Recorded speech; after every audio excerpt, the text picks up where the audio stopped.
Hello. In this module, we introduce you to the business model, which is a really useful tool for working out how to turn your idea into a viable business. An idea on its own isn't a business unless you do something about it. An opportunity isn't a business either, even though it's a potential for one. What we need to do to create a business is to build a business structure which will allow us to offer value to customers in return for which they will pay money that allows the business to continue to exist. Here's a definition that you'll probably see several times during this unit. It's from Steve Blank, who's a pioneer of lean startup. A startup is a temporary organization in search of a sustainable, scalable business model. So in other words, when you start out with your business, you're not really sure what your business model is going to be. That's why you have to validate some of those assumptions and find out what works and what doesn't. Okay, if it's a search for a sustainable, scalable business model, then what's a business model? Here's a definition. A business model is the method or means by which a company tries to capture value from its business. And remember, a social venture still needs to make money, even if it's not aiming to make a profit. It has to be bringing in enough money to cover its expenses and keep the business going. The business model canvas is a particularly useful business tool because it breaks down the elements of a business into understandable segments. And here they are. First of all, there's customer segments. Customer segments are groups of customers that you might want to sell your product or service to. In many cases, there's more than one customer segment, and the most common one is the difference between customers who actually pay for what you deliver and consumers who actually use it. If that sounds confusing, just think of any time that you buy something in a shop. You're buying it from the shop, but the person who makes that product is selling it to the shop, not to you. Then there's the value proposition. This is what makes people pay or decide to use a product or service. It's what they perceive as value. Channels are how the product or service actually gets to the customer, or indeed how the customer even knows it exists.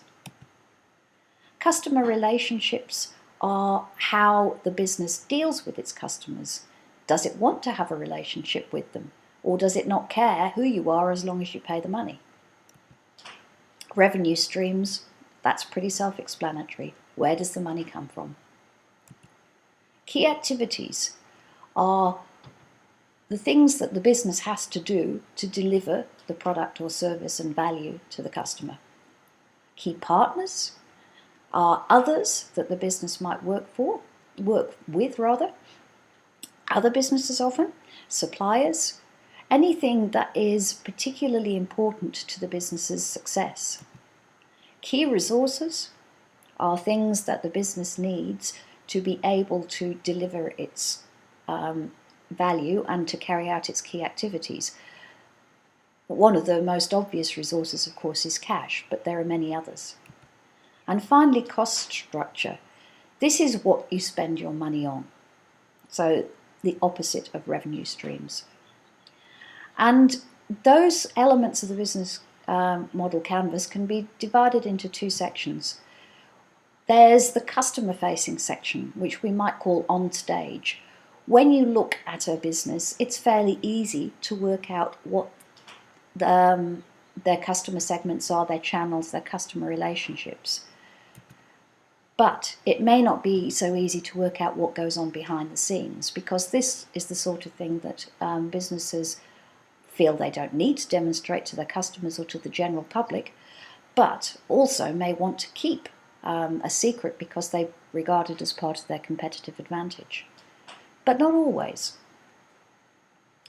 Anyway, the first thing to do is to dig a little deeper into each of the elements of the business model canvas and the ways that you can use it. So, business model canvas can be used in a number of ways, and we will actually practice quite a few of these. It's actually quite an interesting way of analysing a business. How does this business operate? What value does it present? Where does it get its competitive advantage? It's useful for developing a business idea, and you can use it for your own business idea presentation. It's useful for iterating, that is, reviewing and refining and improving. It's useful for identifying assumptions and testing. Every time you identify what you think is your customer segment or your value proposition, you're making an assumption. So, one of the things you can use the business model canvas for is to go, where are my assumptions and which of them are most important? It can also be used as a way of designing a pitch to attract resources. That's not something we will focus on in this unit, but it will come in later on in the Entrepreneurship and Innovation major or minor. Let's have a look at the business model canvas with a particular example, and one that many of you are familiar with, Thank You Water. Thank You Water is bottled water, but what it offers in addition is that a high proportion of the money that you pay for that bottled water goes in overseas aid specifically to provide water to parts of the world where it's in short supply and they don't have a safe drinking supply of water. Furthermore, each bottle has a code on it, so you can actually look up where your money went and what it's been used for. So think about it. Customer segments. For whom are we creating value? Well, the people who actually pay Thank You Water are the retailers. 7-Eleven were their first big customer, then Coles came on board. So anywhere that consumers would buy bottled water, the makers of Thank You Water will like it to be stocked. Preferably big retailers, because that means more sales and fewer customers to manage. Then there's consumers, that's us. Anyone who buys bottled water, which is people on the move, young people, who knows? Let's see. Okay, value proposition is about what customer problem we are solving, what value we deliver to the customer. So, for consumers, people like us, obviously, bottled water. But it's not just that. Why Thank You Water rather than any other bottled water? Well, it's convenience, but then so is any bottled water. What it offers that's different from the competitors is it makes us feel good about ourselves because we are contributing to solving problems for people elsewhere in the world and knowing where our money's going. For the retailers, it's much simpler. They just want lots of sales. Channels. How do our customers want to be reached, or where do they expect to find what you're selling? Consumers, well, if we're buying bottled water, we expect to find it in all the places that you'd find any other bottled water. So supermarkets and convenience stores, cafes. As for information, well, social media is the obvious way of finding out where your money's gone. For the retailers, they deal with distributors who actually bring the products to their retail outlets and account managers who manage their particular store. What sort of relationships do our customers want with us? Well, consumers of Thank You Water, maybe they want social media updates. You know, you've helped 100 families in this village. They might want information. And they probably want to go looking for that if they want it rather than have it sent to them. Maybe not. Maybe they don't want any relationship at all. They just want a bottle of water. Retailers, it's transactional. We pay, you deliver. And this is really important, they want to know that the product will sell. So they expect the people making the product to promote it so that more people will come to their retail outlet and buy it. If you've read the story of Thank You Water, one of the ways they actually got into the big stores was by a massive social media campaign which put pressure on Coles and Woolworths to start stocking it, but also provided validation that people really did want to buy it. Okay, where does the money come from? Consumers, they pay the same as any other bottled water, and that's important. If you ask around your friends, or if you think about yourself, some people would be prepared to pay a bit extra because it's for a good cause. Most people won't. Most people won't even know. Retailers, they want to pay the same price as any other bottled water. Now, of course, that's a wholesale price, which is less than we pay. They want the same credit terms, the same payment method. In other words, no change to the way they do business. Least disruption. Key resources. What resources would they need to deliver their value proposition, etc.? Well, manufacturers and distributors, sales and marketing staff, system to track donations, because that's unique, a website to provide donation information to customers, all the sorts of things you need to do to run a business. Key activities. Well, they'd have to be able to design this information system and manage the website and social media and look after the major retail outlets, and in particular manage the relationship with the aid organisations.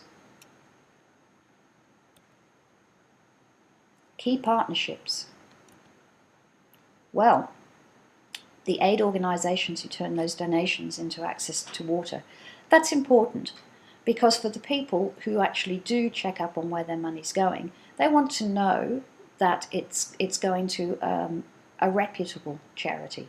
And people are actually quite fussy about what they donate their money to. They need manufacturers, but there's plenty of these. And they need web and system developers, which they would probably outsource. What are the most important costs, and which resources and activities are most expensive?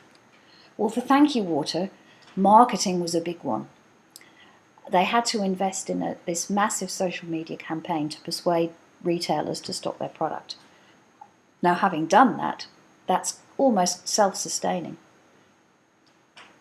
They needed the information systems so they could live up to their promise to track the money from each bottle of water. I have bought Thank You Water occasionally, and I've never tested it. I'm interested if any of you have.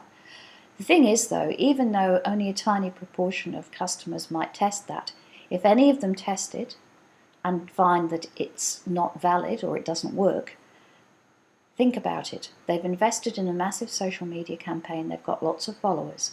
It only takes a couple of people to write on their Facebook page that this business about tracking where your money went doesn't work, and they're in trouble.